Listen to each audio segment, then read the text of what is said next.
Welcome back to the Beauty Equation, where we have real conversations about real issues in medical aesthetics to help keep you informed about what is going on in our world. I am Dr. Harpreet Lotay. And I'm Dr. Christelle Oliver-Dussault. And I'm Amanda Manholt. And I'm very excited about today's episode because we have a special guest who her name is Dr. Amber Bocknek, who I met in Puerto Rico during a trip where we were learning about bioregenerative treatment, specifically Radiesse, and we just hit it off. She is the owner of Thrive Med Aesthetics in Aurora, Ontario, and she has a YouTube channel called Longevanity, where she talks about aesthetics, menopause, all things that many of our listeners would be very interested in. And she has a book, which I just love the title of, called Hot Flash to Hot Damn. So welcome, Dr. Bocknek. Thank you. I'm so glad to be here today. Thank you for the invite. Of course. We have lots and lots of questions for you. Perimenopause and menopause is a stage that is marked by a lot of changes. You know, a lot of people will talk about hot flashes, sleep issues, general change in mood and anxiety. But from an aesthetics perspective, there are also some changes that are quite stunning, shall we say. So I'd love to hear what you see in your patients. What are some common concerns? We'd love to chat about that. Absolutely. So, as you rightly identified, the hallmark of that time of life, as we're all kind of going through it, is change. And so, with the decline of the hormones, you really do see changes in the skin as well too. So sometimes you see accelerated skin aging at that point. The skin looks thinner, drier, it's more irritable, it starts to become crepey in all those areas that you never knew could become crepey. It's so funny. I think I represent my own patient population. Just this weekend, I'm sitting on the sofa with my husband with my one ankle crossed over the other. I look down at my legs in horror and I'm like, oh my God, I have like crepey old woman skin. When did this happen and how have I not managed this? It's like, oh, me too. But yeah, so again, there can be quite a bit of change. So the hormones, again, I think it comes a bit of a surprise to some of my patients. I don't know if you've had these conversations in your respective offices, is that estrogen receptors aren't just in breasts and uteruses. They're everywhere, including the brain, the bone, and the skin. So we do see absolute visual signs of aging with fluctuation and loss of hormone. I don't know what you guys hear in your office, but for sure the struggle is real. Mm-hmm. Yeah, we do notice that quite a lot. It's a slow decline in the 40s, and then oftentimes we'll get women who've never sought any form of aesthetic care and around menopause in the early 50s. And the common line we'll hear is, I feel like my face just dropped. Overnight. I think that's the big thing, and we do this all day and we look at faces all day. So at first I thought it was really interesting when someone said to me, I didn't look like this last year. But then I hear it over and over and over again. I don't know what happened. It's a huge rapid decline. I think it's something like 30% in the first 5 years collagen loss. So it's startling, right? And you can tolerate a little bit of loss, just like as if you're sort of going down a bit of a slide, but then you hit this sort of break point where it's like falling off of a cliff. It's like huge in terms of the impact. And we do see a lot of people who are not your typical aesthetic person or not someone who gets Botox, but it becomes so distressing for people because what they see in the mirror just doesn't really match how they feel inside. And I often say that by the time you hit perimenopause, menopause, you're sort of good in your career. You feel like you're at the top of things as far as that's concerned. You feel confident about many things, and then your reflection doesn't really doesn't match how you're doing inside in terms of that mastery of other aspects of your life. And it's super distressing. And, it's like one step forward and you've got this thing dragging you back, and also the physical changes that happen, right? Absolutely. I think image alignment, really, you hit the nail right on the head. It just doesn't align anymore. And I think for some people, it's even one step further where all of a sudden you look in the mirror and you see this different face looking back at you, which is older. And it reminds you that there's only so much sand in the hourglass. No. And that again, we're on the second half of the game. So it can be a little bit distressing that way as well too. It creates a sense of urgency, the sense of not being aligned with self. It can be frightening. Yeah, it's a lot of emotions, I think, that come with it. It's not about vanity. It's about all these other messages that it gives. Yeah. So how do you approach it? What's your first step when somebody comes in and you know they're perimenopause, menopausal, their hormones are impacting their aesthetics? Do you kind of do both at the same? Do you address their aesthetic concerns first? What's your general approach? Love to hear that. So I like to meet, especially a newer patient to me. I think it depends to how established of a relationship I have with them. I really find a newer patient to the practice, it's just, from my perspective, it's so important to meet them where they're at. So it's that whole patient-focused care approach. Well, what do you see and what's concerning you? And so we sort of start from there, and then it's like the onion where you peel off the layers. And so we may start where the original item or problem was that they noticed. But then part of the natural discussion about that issue sometimes gets to root causes. Well, what's actually driving this? Because at the end of the day, to be most successful meeting that specific need that they came in with, we sometimes have to actually identify that it's actually due to alternate things. And then we have to kind of address education and treatment targeting around that. So that seems to be how we go. A patient who's like a longer term patient who's been with us a long, long time, sometimes it just sort of naturally comes up as part of process. So I think it depends on whether they're new and we have an established relation or versus an established relationship with them. What about you guys? Because again, it's a complex question. Well, I mean, so Christelle might have access to a different approach because although I'm family practice, my main focus is aesthetics. So when a patient comes in, as you say, we're going to meet them where they're at. So if they're worried about their 11s or their crepey skin, we're going to use modalities that impact that. But all of us know that there's also those hormonal changes underneath, underlying, that are contributing to that. So yeah, we're going to address the root cause if it's the 11s or lines by using neuromodulators or muscle relaxers. But at some point, you know, you are looking at the whole person and you're thinking this person really could use some hormone replacement. We don't have a huge amount of data around how that replacement impacts skin. However, it makes a lot of sense. And now people are using different estrogen creams and things like that. But ideally, you'd want to partner with someone who could also support their hormonal health. And, you know, it's nice that in your clinic you have both options.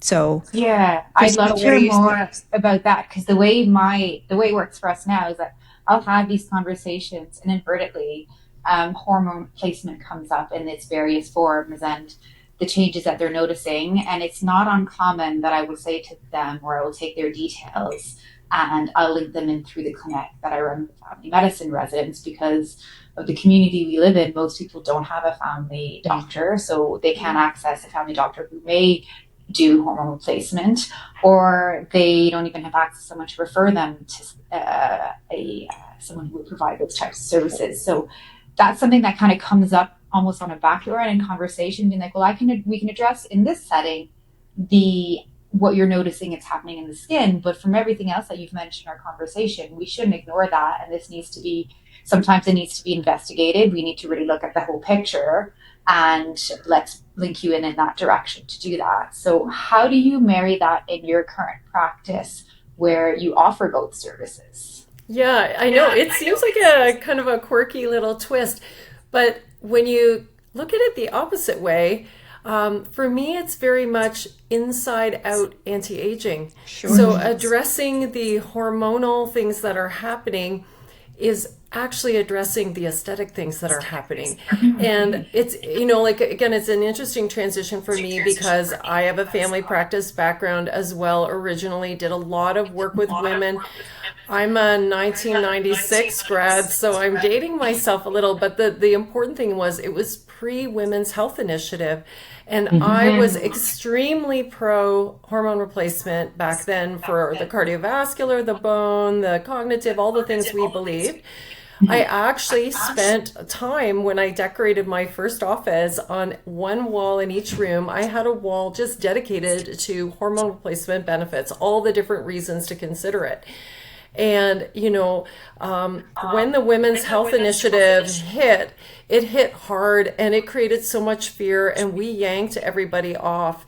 And at that same time, I was doing a little bit of a cosmetic practice, but I was so, chronologically young back then. I was like in my late 20s, not really experiencing any of this firsthand.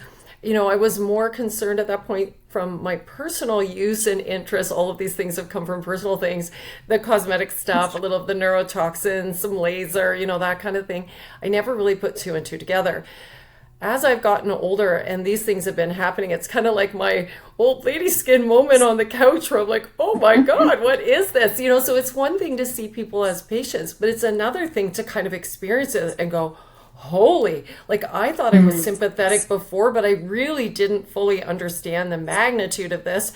And now that I have that, I become a lot more interested in the whole hormone story again, especially as there's been so much emerging data around the flaws in the interpretation of the Women's Health Initiative that led to all the fear and the abrupt withdrawal and me taking all of that educational stuff off my walls, to now where again we're very strongly in support of it in broader circumstances than we were before when we do it appropriately with best practices. So that has kind of become like my own aging journey along with the evolution of the medicine. All of these things have kind of coincided.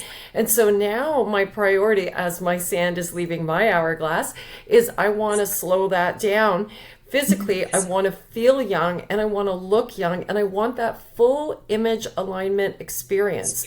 So again, when I look at my hybrid practice of both, I don't even think of it as a hybrid anymore. I just think of it as a continuum.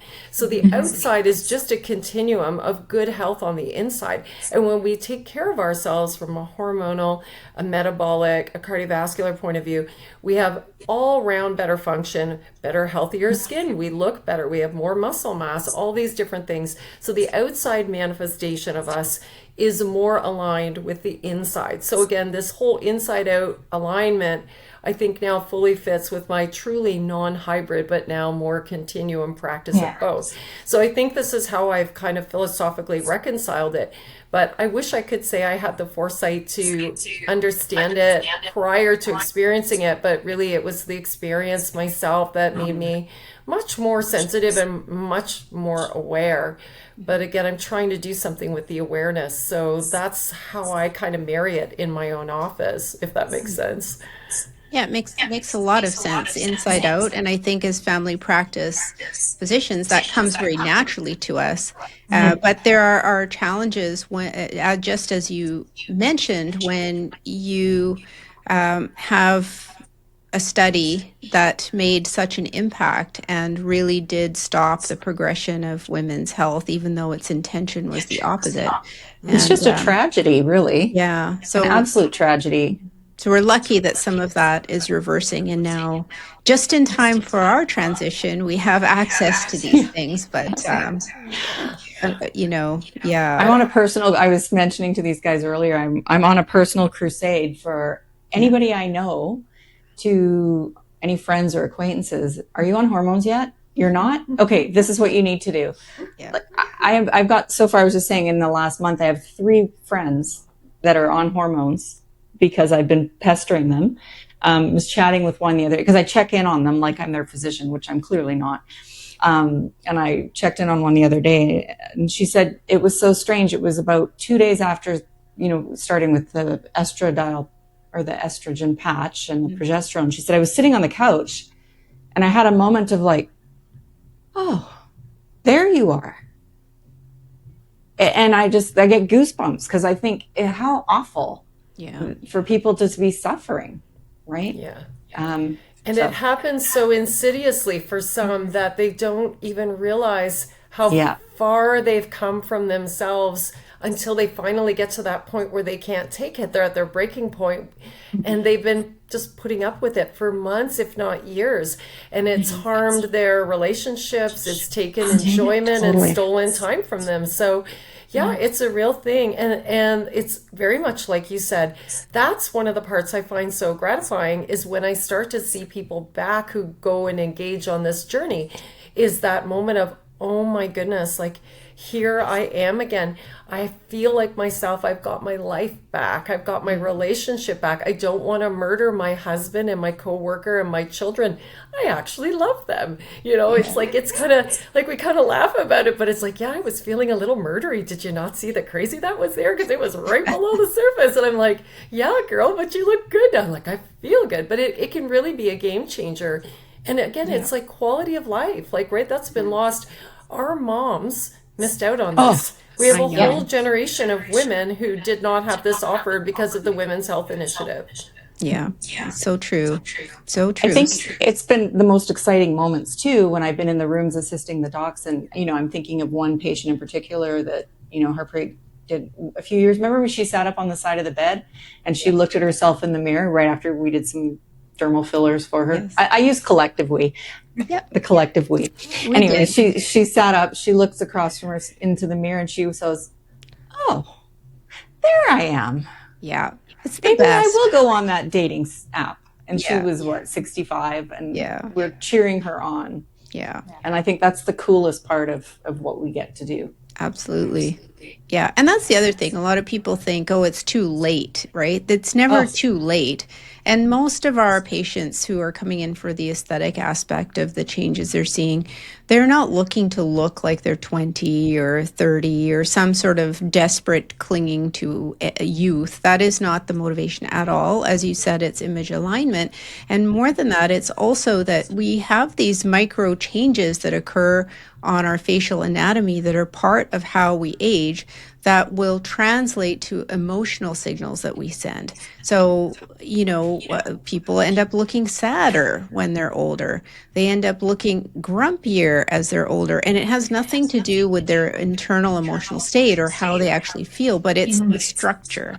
So that's the other thing that improves when we use aesthetics in a structural, functional, and anatomic way. We're actually returning people to their baseline so that their emotions and the way they look align as well.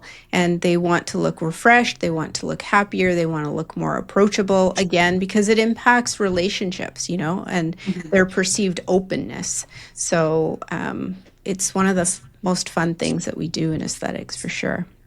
Oh, so true.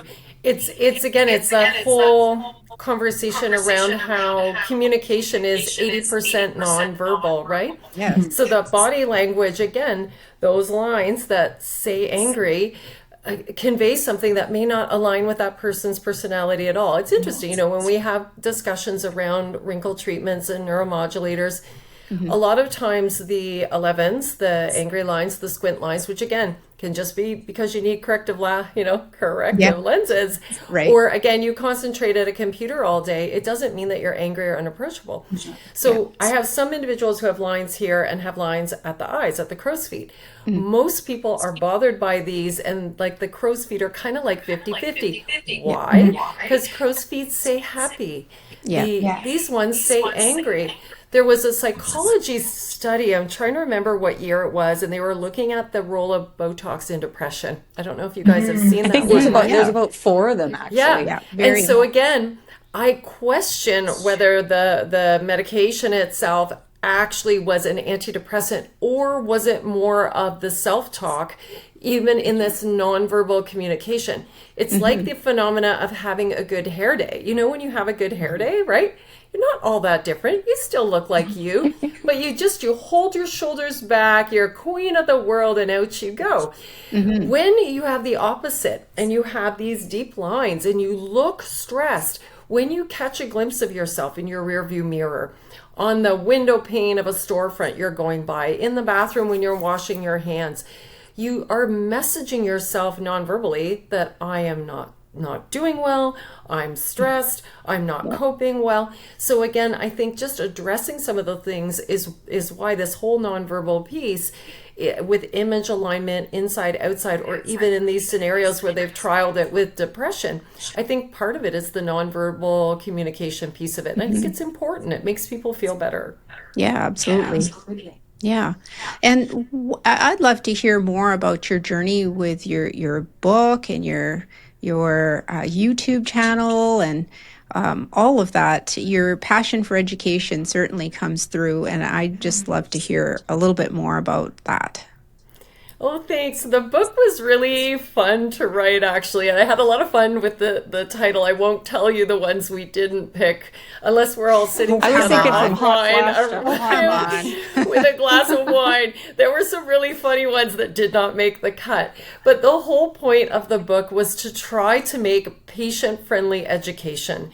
Yeah. For those of us who kind of grew up in the medical world during the 2002 Women's Health Initiative, a lot of the new information is not yet permeated even into the medical community. Oh, you're right. So it is hard and frustrating as a patient because social media is loud to try to navigate, well, what is real and what is not. And then you compound that with the systematic problems we have in healthcare. First of all, we don't have enough providers. Second, the providers we have not been offered updated education around the changes in how we view and administer these. And so again, it's very difficult as a patient to find care and find care who has actually been provided an opportunity to become current. So the book is meant to try to empower those people. I have a workbook that goes with it, and the workbook basically is sort of preparation questions for going into your doctor's appointment, how to have conversations around testing, how to understand the hierarchy of these hormones, because there's kind of an order that things need to be addressed, how to look at some of the psychosocial pieces, because one of the things that gets very quickly glossed over in a busy appointment is sort of the interplay between environment and stress and how that can actually impact on hormones. So stress does not just live in your head.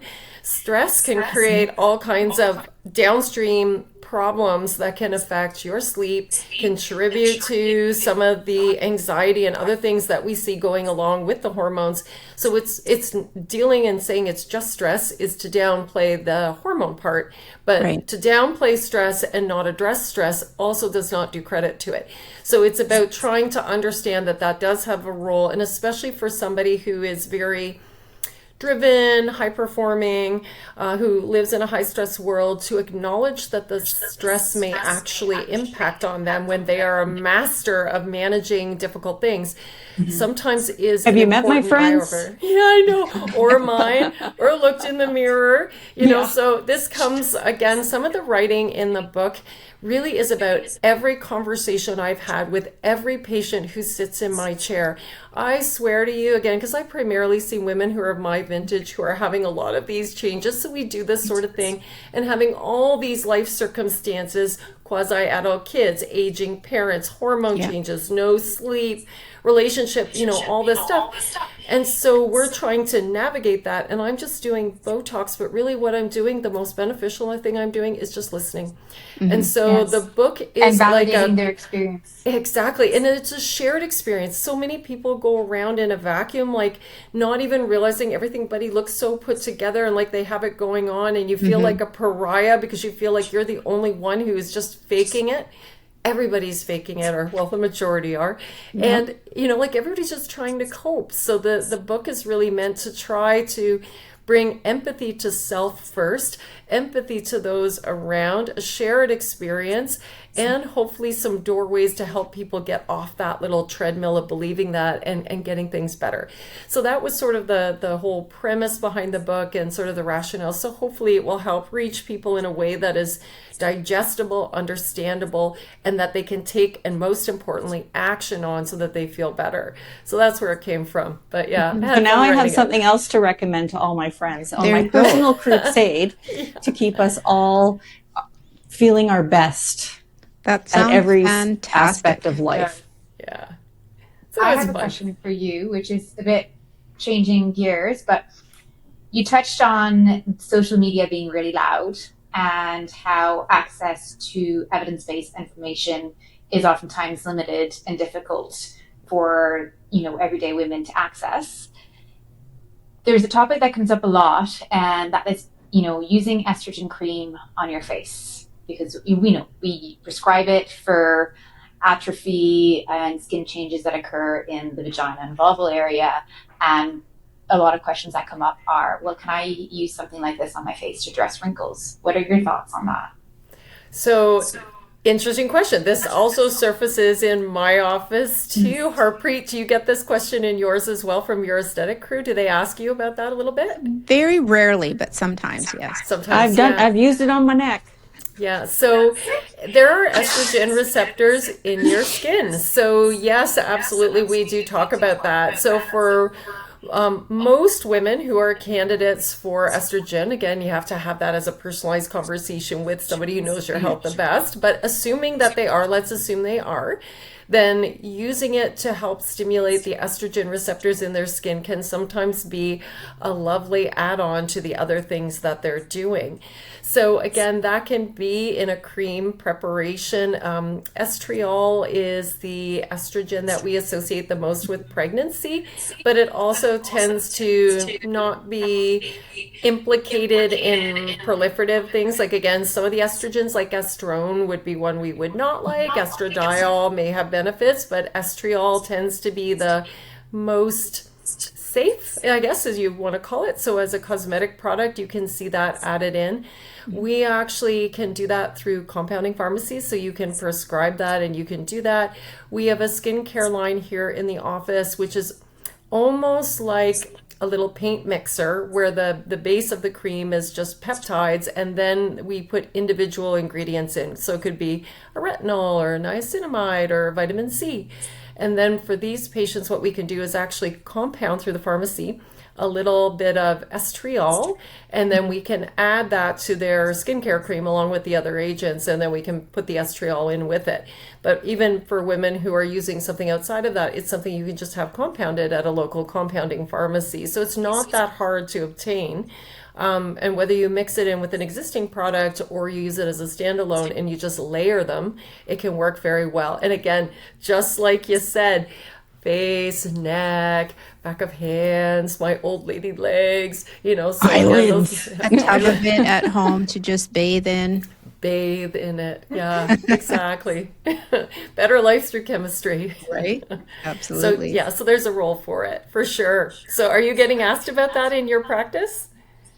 Not too much. It's more I'm seeing it a lot through social media, and it seems to me like it's still very much debated in the medical community. And I think, like many things in aesthetics, it's always quite quick to the forefront, and the evidence is usually slow to catch up. Mm-hmm. So there's quite a lot of experimenting that we do in our practice and kind of real life case studies. I don't know if you feel that. And just like Harpreet was saying earlier before we actually started this call, do you need a study if it looks better and you feel better? I don't know. I guess. I mean, I think the individualized care really is very, very key. So in any context, whether that be a blood pressure pill, a diabetic pill, or cosmetic cream, or a cosmetic product, what applies to somebody else may or may 100%. Not apply to you. So again, the studies may say one thing, but there are always outliers. What I say to patients is that there are very few certainties, outside of death and taxes. Like seriously, there's no always and there's no never. So again, individualization and personal experience trumps everything else. So completely, and that's what makes it challenging and interesting. Yep. Well, I wish we were closer, because this has been, I think we're all fairly like-minded. This has been a really fantastic opportunity to sit down and chat. Mm-hmm. Maybe we'll do it again sometime. Let's do it again. It was fun. Very much appreciate it. And until next time, and if any of our listeners out there have any questions, please email us at info@thebeautyequation.com, and we are going to link in the show notes Dr. Bocknek's Instagram, her YouTube channel, and her book. So, yeah, check that all out. Until next time, we'll see you then. Take care, everyone. Bye for Bye, now. all. Bye.